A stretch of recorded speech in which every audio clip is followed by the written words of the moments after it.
Welcome to the slop farm. Enjoy the video. You begin by preparing a confined environment so dependencies do not leak. Create a venv and activate it. Install Python 3. 11 Plus and the framework you chose, for example Fast API for async speed or Flask for simplicity. Once done, scaffold routes, a basic app factory, and a requirements file. Make sure to initialize Git now and commit your working scaffold.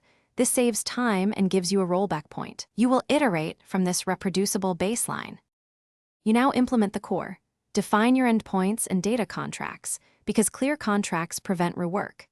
Connect an ORM like SQL Alchemy and create migrations with Alembic so schema changes are versioned.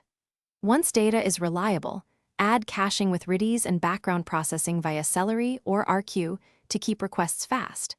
Make sure to add authentication using JWT or OAuth2 and centralize config. Then write tests that exercise main flows. Automated tests catch regression. You finalize by containerizing the app and wiring up continuous integration so builds are repeatable. Push images to a registry and deploy with health checks.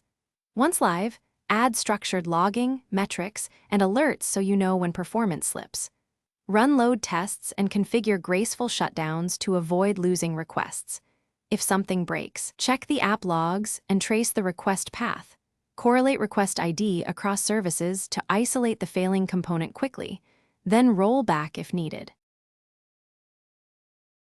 Thanks for watching. Consider subscribing if we helped you today.